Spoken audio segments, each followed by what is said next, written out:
खुलुमबाय बड'लेण्ड पाब्लिक रादाब नायगिरि नोंथांमोनखौ बरायबाय। थांनाय 22 डिसेम्बर खालाराव सनितपुर जिल्लानि बेलस्रि ओनसोलाव बन सुदानायनि थाखाय एक्स एनडेफ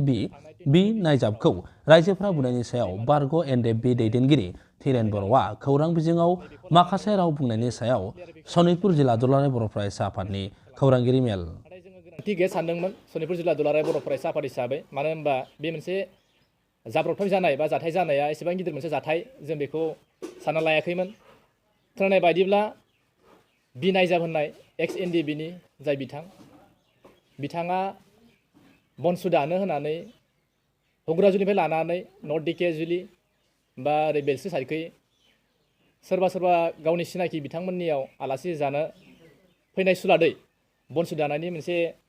खैसल नैबेखौ बिथाङा खालामबाय थादोंमोन, जायखौ 24 डिसेम्बर खालि बेलस्रिनि दैमालुनि साखाथि थानाय माखासे रायजोफोरा जों सनितपुर जिल्ला दुलाराय बर' फरायसा आफादनिसिम फोरमायहरदोंमोन आरो बिथांमोन रायजोफोरा खावलायदोंमोन बेयाव सनितपुर जिल्लायाव बनसुखौ जायगा होनाय जानाय नङा बा बनसु दानो होनाय जानाय नङा। दा बेखौ लानानै रायजोफोरा गोबां होंगो दोंगो जादोंमोन बै गामियाव, जेराव जोङो सनितपुर जिल्ला दुलाराय बर' फरायसा आफादनिफ्राय बेबायदि दावराव दावसिखौ जों लुबैयाखै हिसाबै बा रायजोफोरनि खावलायनायखौ जोङो सनमान होनानै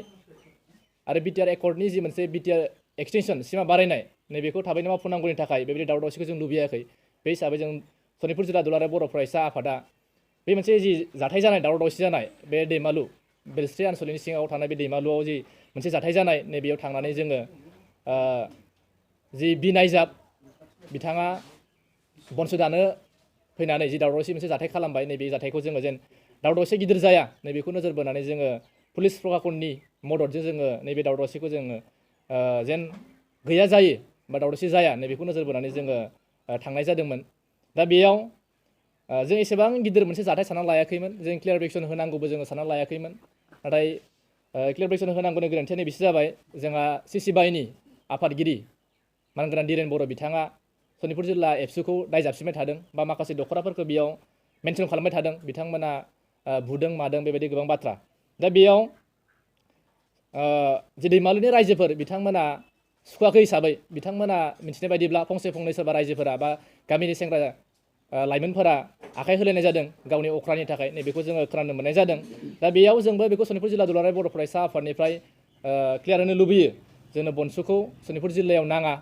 बा बनसुआ बेयाव जायगा मोननाय जानाय नङा। जों बेखौबो जोङो रायलायबाय थादों सनितपुर जिल्ला एक्स एनडिबिनि गासै बिबानगिरि बिथांमोनजों, आरो बिथांमोना जोंजों खौसेयानो दङ। नाथाय सासे सानैया मा बुजिदों जों बेखौ मिथिया, नाथाय बांसिन एक्स एनडिबि सनितपुर जिल्लानि बिथांमोना जोंजों रायलायदों आरो बिथांमोनजों जोङो मोजां सोमोन्दोआवनो दङ। नाथाय बिथांमोना क्लियार होनांगौ दिनै बि नायजाबा थारैनो बनसुनि सोद्रोमा मार ना बिथाङा एक्स एनडिबिनि सासे सोद्रोमा, नैबेखौ क्लियार होनांगौ, नैबेखौ जों लुबैयो। दा बेयाव धीरेन बर' बिथाङा बुंदों कमिसना बेयाव भिजिट खालामाखै बा बिटिआर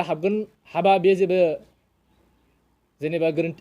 गेरेन्टि गैया, बेबायदि माखासे बाथ्राखौ बुंदों। नाथाय बिथाङा सासे सिगनेटरि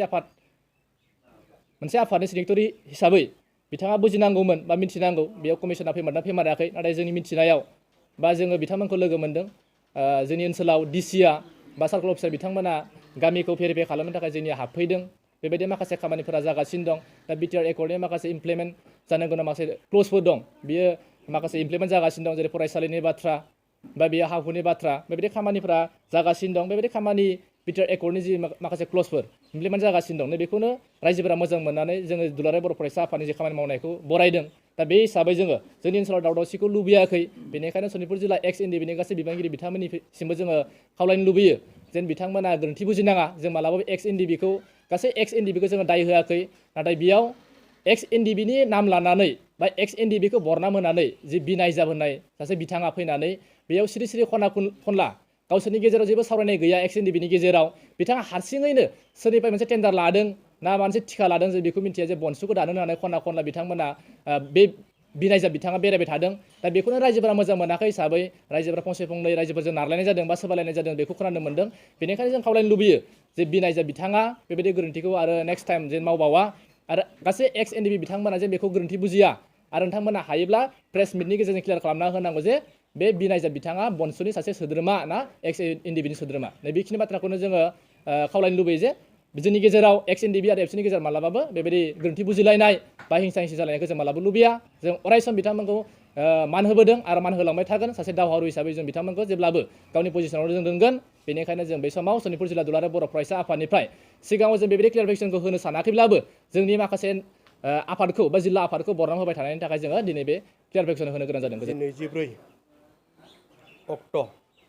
2022नि जि बेलस्रिनि दैमालु ओनसोलाव जालांनाय जाथायखौ लानानै दायो मोखां बिजाबफोराव बा फेसबुकफोराव गोबां रोखोमनि बुंलाबायनाय बानसावलाबायनाय रावफोर ओंखारबाय थादों बेवहाय मोनसे शब्द ओंखारबाय थादों XNDF नाथाय जोङो सनितपुर जिल्ला दुलाराय बर' फरायसा आफादनिफ्राय बेखौ रायजो राजानि गेजेराव आरो जोंनि जि XNDF बिथांमोननिसिम जोङो क्लियार खालामनानै होनो ओंखारदों जि मोनसे जाथाय जालांनाय बेवहाय XNDF हिसाबै जेबो सोमोन्दो गैया आरो XNDF जोङो बर' माहारिनि मोनसे समनि थाखाय थैनाय थांनायनि बर' माहारिखौ रैखाथि होनायनि थाखाय बिथांमोननि जि होलांनाय अबदान जों बिथांमोनखौ अराय मान होयो आरो बिथांमोनखौ बर' हारिनि गेजेराव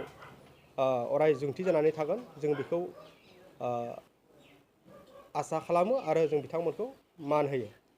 दा बाथ्राया जादों मा बेवहाय बि नायजाब बा आदिब नार्जारि बिथाङा बे दैमालु ओनसोलाव साननैसो सिगां फैनानै थाफैनानै बेवहाय मोनसे गोदान आफाद खुलिनायनि बाथ्रा बेवहाय जादोंमोन आरो बेखौ लानानैनो हालामनि रायजो राजा बिथांमोना बेलस्रि दख'रा दुलाराय बर' फरायसा आफादनि बिबानगिरि बिथांमोननो बाय टेलिफनिक फोरमायथिदोंमोन दि 24 अक्ट'आव